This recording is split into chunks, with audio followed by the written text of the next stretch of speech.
Welcome the students of AC Civil for the subject Surveying, Unit number 5.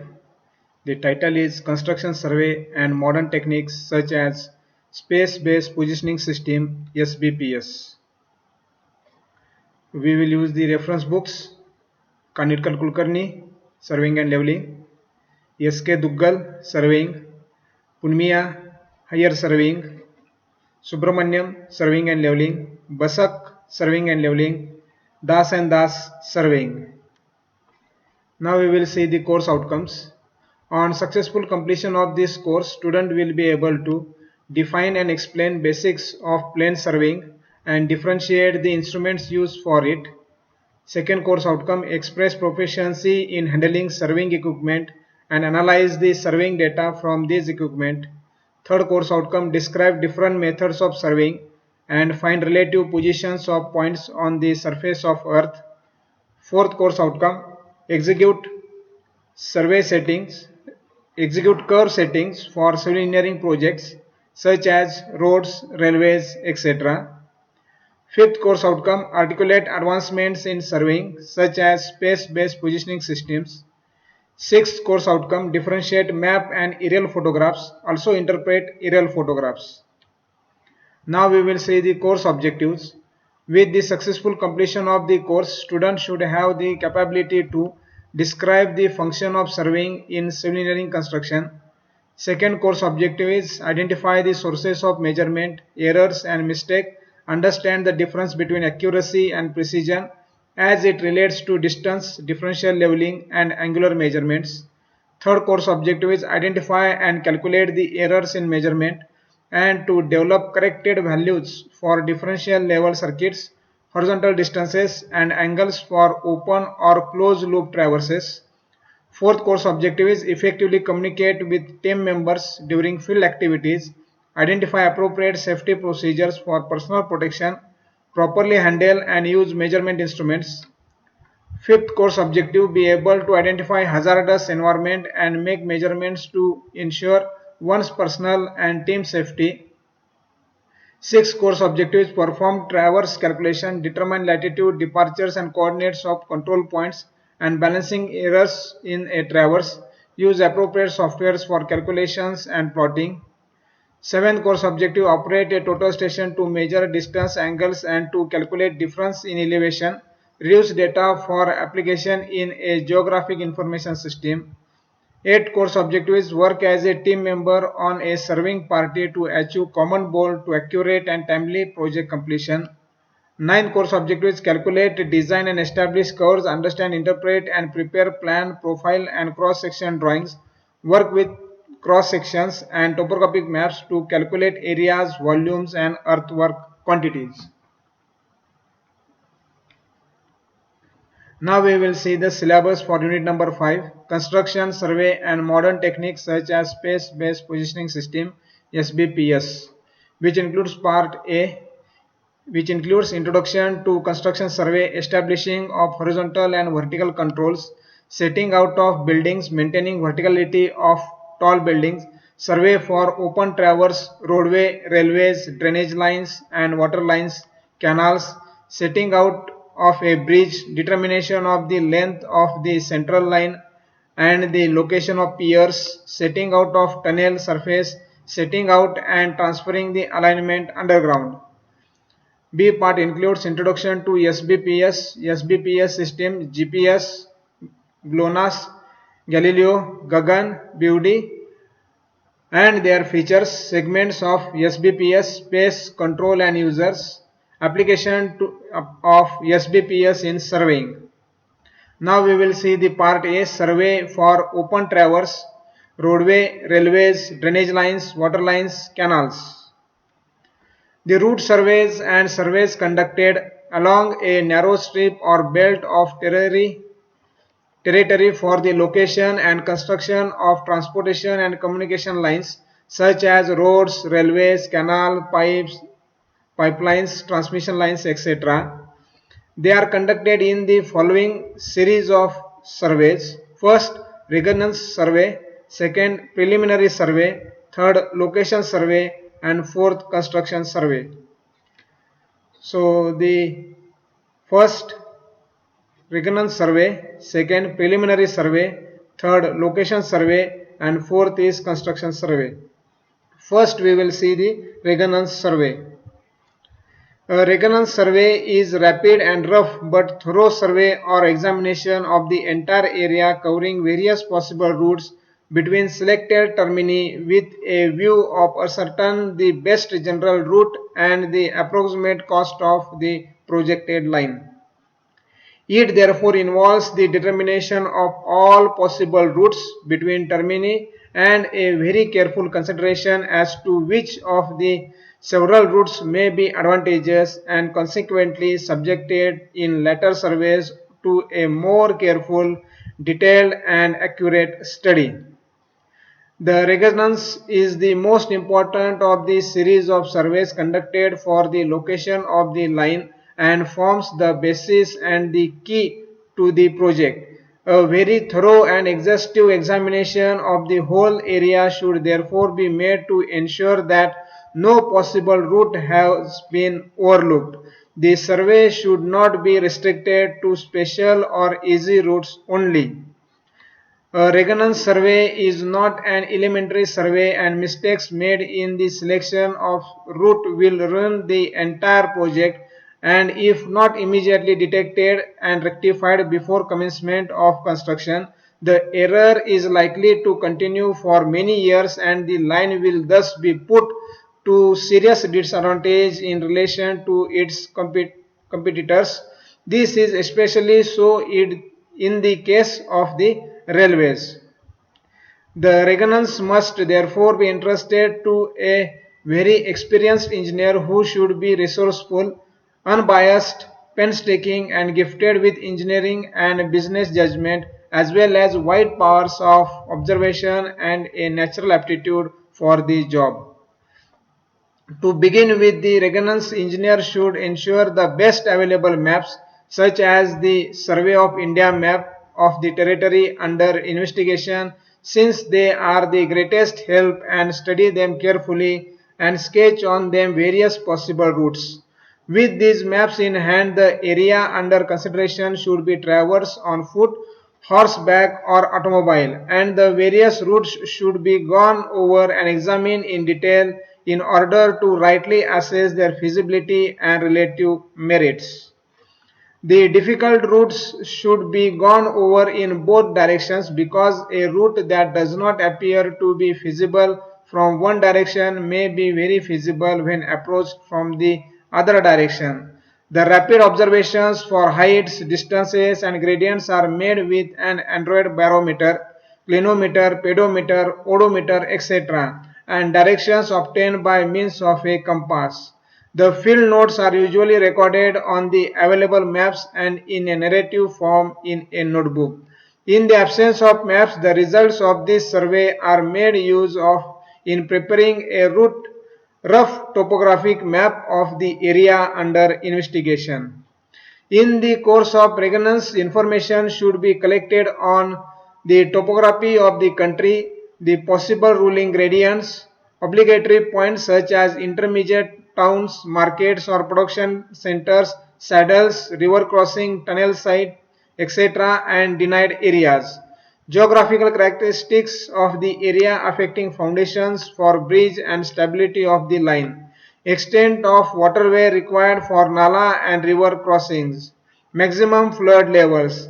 Availability of building materials and the labors. Special structures, number and length of more important bridges, value of the land, in case the railways, the total probable curvature, minimum probable radius and suitable sites for stations, total length of the line, probable amount of earthwork, the approximate cost of construction. The reconnaissance report should include a summary of collected information, a description of various alternative routes and the recommendation as to the feasible route or routes, an approximate cost of construction, time required for construction, an analysis of economic values, appended maps and photographs. As a result of resonance, only one or two routes will be selected as the most suitable and consequently deserving a further detailed study. Nowadays, excellent topographic maps can be prepared from aerial photographs taken with special cameras, and such maps are very valuable for the purpose of selecting routes in unexplored and unmapped regions. They are invaluable in surveying inaccessible regions and prohibited properties and supplementing in a few hours lack of data, as well as bringing out any inaccuracy of available ground maps, particularly in regard of topography, which is of paramount importance in the location of highways. So we have seen the first type of survey, that is resonance survey. Now we will see the second type, that is the preliminary survey. A preliminary survey is a detailed instrumental examination or survey of a belt or narrow strip of country along a route or route selected as a result of resonance, with a view to prepare an accurate topographic map of the belt of country along the selected route, and thus arrive at a fairly close estimate of the cost of projected line. It therefore consists in fixing a series of straight lines as in open traversing along the selected route and determining with accuracy the various distances, heights and angles in order to map out precisely the topography of a strip or belt of territory within which it is expected that the located line will lie. The strip or belt should be sufficiently wide to embrace any possible variations in the position of the line as finally located. This width is approximately 120 meters for highways and 400 meters for railways, and depends very largely upon the character of the country. The preliminary survey is made with the same degree of precision as that required for the location survey. It is a survey containing all data and details required for planning the proper location of the projected line. Under this survey, the actual setting out of the proposed alignment on the ground is not at all required. In the case of railways, the results of this survey are normally considered along with the results of the traffic survey in order to decide whether to build or not to build the line at all. The instrument generally employed for the preliminary survey are: first is the transit, second an eye engineer's level, third a hand level or an ABNY level, fourth 20-meter or 30-meter tapes, fifth two leveling staffs, sixth a plane table, seventh a subtense bar, etc. The survey work is done by three parties under the control of locating survey, which first is the transit party, second is the level party, and third is the topography party. On small projects, the entire work is done by one party only. Now we will see in this preliminary survey the transit party, the level party, and the topography party. First we will see the transit party. The transit party works under the direct control and instruction of the locating engineer, which directs all movements and chooses the route for the survey. The party consists of a transitsman who is the chief of the party, second two chainmen, third is the flagman, fourth is sufficient axeman to clear the line and set stakes, fifth is sometimes a notekeeper. The survey work consists in open traversing with a transit along the selected route. The traverse lines are therefore run only approximately in the position of the finally located line, all main stations being carefully marked with stakes. In the case of highways, the traverse is usually run by the method of deflection angles, and in the case of railways by the method of back angles. The azimuths of the first and the last lines of the traverse are determined by the astronomical observations, and to check upon the work in long traverses, azimuths are taken at about 15 km apart or wherever a system of control points exists. The traverse is tied into them. Also, observations are taken upon a prominent lateral object such as church spire, prominent tree, gable end of the house, etc. from each of the several traverse stations in order to check the accuracy of the work. Distances are measured with a 30-meter steel tape and stakes are driven at 30-meter intervals and at the ends of the traverse line by the method of lining in.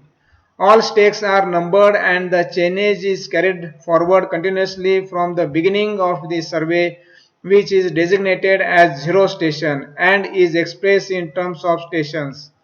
The 30-meter stations are called full stations and any intermediate stations are called plus stations. Stakes are also driven at intersections with streams, roads, railways, etc. and their changes recorded. No curves are introduced at this stage of the survey. Each day's work is plotted on at the close of the day to detect gross mistakes and omissions. So we have seen the transit party which is required in the preliminary survey. Now we will see the second, the level party which is required in the preliminary survey. The leveling party comprising a level man and one or two staff men follows immediately behind the transit party and runs a longitudinal section of the traverse lines. The elevations of the ground at all stakes, point of change in slope and at the intersection with the roads, streams, railways, etc. are determined in the usual way. When a stream is intersected by a traverse line, the line of levels is run along the bed of the stream and the elevations of the water surface is determined. Also, the high flood levels of the streams are ascertained. The leveling party establishes benchmarks on objects such as tree roots, rocks, etc. along the line at about a 400-meter intervals and describes their location in order to make them useful for subsequent work. Readings are taken to the nearest 0.01 meter at full stations except transit points at points of change in slope and to the nearest 0.005 meter at change point, transit stations and benchmarks. The leveling work is checked by taking observations on existing permanent benchmarks and GTS benchmarks. The profile of the ground along the traverse line is then plotted to a horizontal scale of 1 in 2000 in railway surveys and 1 in 1000 in highway surveys, the corresponding vertical scales being 1 in 200 and 1 in 100 respectively. Each day's work is plotted at the close of the day from the level notes recorded in the usual way. So we have seen the level party which is required in the preliminary survey. Now we will see the third, the topography party which is required for the preliminary survey. The elevations of 30-meter stations and transit stations are obtained from the level party. At the every 30-meter station lines are set out at right angles to the traverse lines and on either side of it by an optical square. These traverse lines extend far enough to cover the width of the belt of territory wherein the final location may lie. They are also run wherever the ground is rough and broken and can be dispensed with in very flat country where any displacement of the line will not affect the profile to any large extent. The cross-sectional lines are usually 30 meters apart, but in hilly and mountainous country they are as close together as 5 meters and in level country as far apart as 90 meters to 150 meters. The contour points are directly located on the ground by means of hand level or the elevations of points of appreciable change in slope and their distances are determined and the contours are then interpolated. After the survey is over, a topographic map is prepared to a scale of 1 in 1000 to 1 in 4000. The contour interval is usually 1 meter, but it may be 0.5 meter for flat ground and 2 meter for steep ground. So we have seen the third, the topography party which is required for the preliminary survey. So we have seen for the preliminary survey the transit party, second the level party and the third the topography party. In preliminary survey, the transit stadia method is used. This is the more modern method of making a preliminary survey. It is rapid and economical but less precise than the method just described. It requires fewer men but more experienced personnel, especially in the transit man and the recorder. It is particularly suitable in an open country where clear sights can be obtained and the topography is very irregular and is impracticable in wooden country. The usual procedure in this method consists in running a traverse by the fast needle method. Second, the observing vertical angles and taking cross-section readings. And third, taking side shots to locate the details.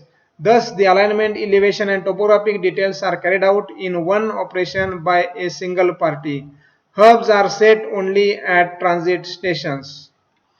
Now we will see the paper location, the office location.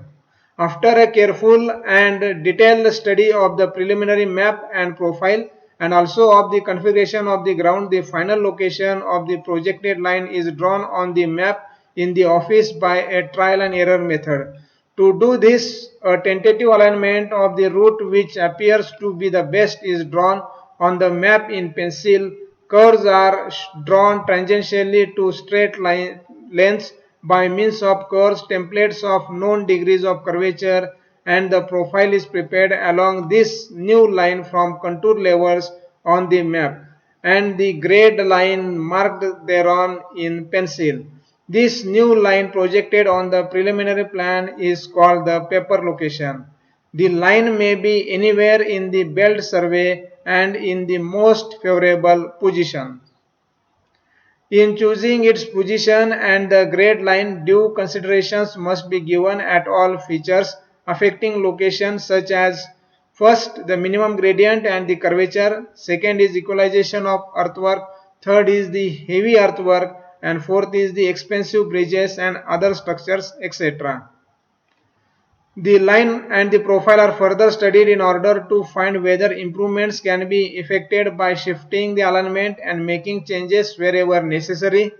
The profile is then modified and the grade line adjusted accordingly. This process is repeated until the most satisfactory location is obtained.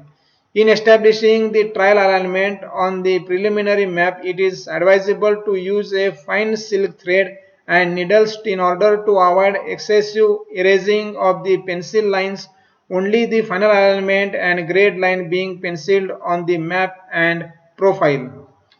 In highway work, the ruling gradient usually adopted is 1 in 20 to 1 in 25, while in railway work, the ruling gradient on the straight portion depends upon first the greatest train load to be hauled on the section, second is the least speed of ascent, and third is the design power and the weight of the standard locomotives in use on the section. For the first class railways, it varies from 1 in 125 to 1 in 200 in plain country and from 1 in 40 to 1 in 80 in hilly regions. The gradient is compensated on curve. The amount of compensation depending upon the gauge and the degree of curve. For instance, the amount of compensation is 0.04%, 0.03% and 0.02% per degree of curvature for the broad, that is 1676 millimeter gauge, meter gauge 1000 millimeter, and narrow gauge 762 millimeter gauges respectively in India. The maximum permissible degrees of curvature are 10 degree, 16 degree and 40 degree for the broad gauge, meter gauge and narrow gauges respectively. The minimum radius for highway curves is 30 meter in undulating country and 15 meter in hilly country. Sometimes hairpin bends having a radius of 10 meter have to be adopted in difficult country. So we have seen the second type of survey, that is preliminary survey. Now we will see the third type, that is the location survey. Location survey is also called as the field location. The object of the location survey is to set out on the ground the alignment which has been finally decided upon on the preliminary plan to make minor improvements to the line as may appear desirable on the ground and to fix up the final grades, which is usually set out in the center line of the projected lines. The projections of the various points to be transferred on the ground are scaled from the preliminary map using perpendicular offset intersections of the line with the main traverse or angles and distances. Thus, the tangents of the field location are set out from points of intersection with the preliminary traverse or by chaining scale offset from the various stations or lines of the preliminary traverse. Whenever practicable, the adjoining tangents are run to an intersection and the intersection angles are carefully measured and the curve nodes computed. Circular curves only are set out at this time. Stakes are driven at 30-meter intervals and hubs are set at all intermediate transit stations, intersection points of tangents and tangent points of curves and reference. Transit notes and notes for curve details are recorded in a field book and all important features such as road, streams, property lines, etc. are sketched with reference to the finally located line on the right hand side of the page of the field book. Profile levels are then run over the located lines and a suitable grade line is established on the profile, making such changes as may be desirable. The line as finally located on the ground known as field location is plotted on the preliminary map and the profile completed. The vertical curves connecting grade lines are shown on the profile. Cross section of the located line may be plotted from the date of preliminary contour map in order to compute the approximate quantities of the earthwork. But usually the final cross sections are taken while the slope stakes are being set. All important features in the close proximity of the located line as well as all points at which hubs are set and all benchmarks are shown on the preliminary map.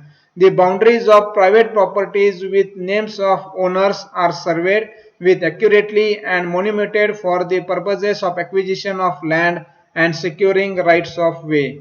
Also, the data are collected from designing and estimating culverts, bridges and other structures if not already collected on previous surveys.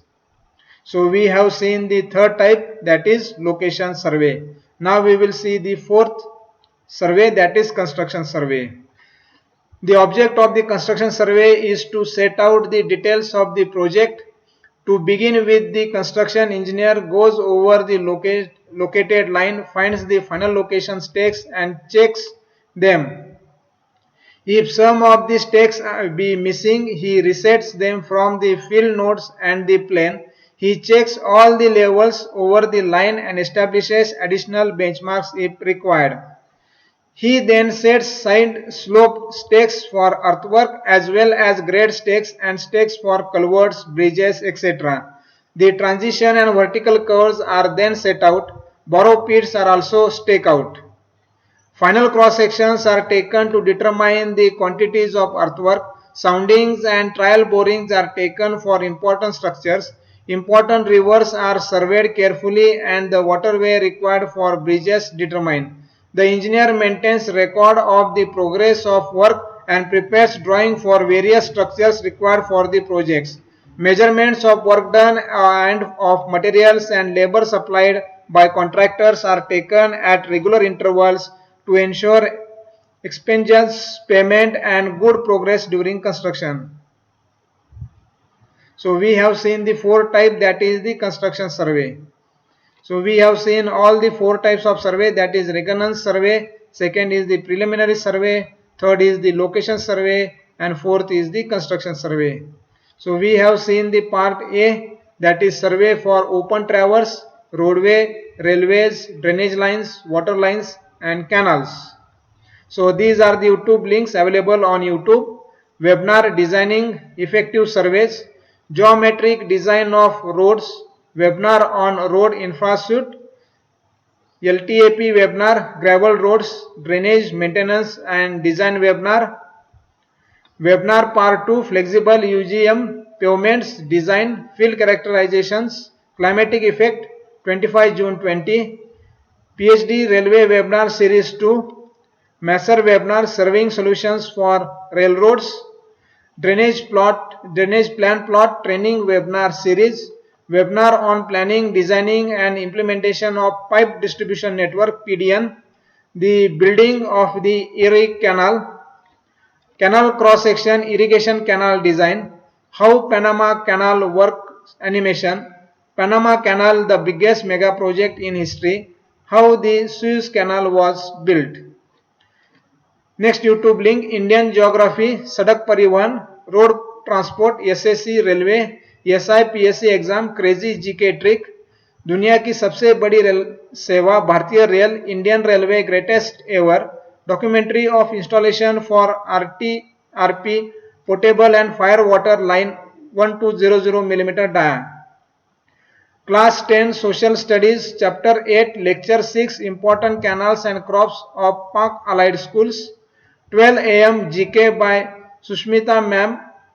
Major canals of the world, 40 major canals in India, Bharat की प्रमुख नहरें, canal irrigation systems in India, geography study 91.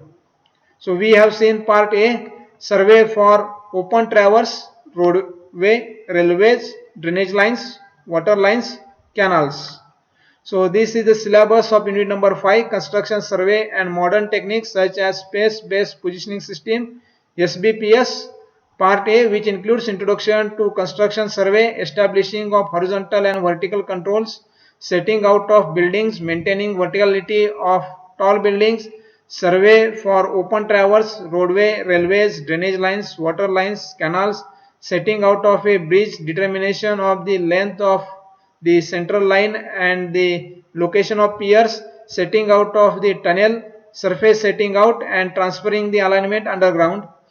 B part, which includes introduction to SBPS system, GPS, GLONASS, Galileo, Gagan, Beidou and their features, segments of SBPS, space control and uses, applications of SBPS in surveying.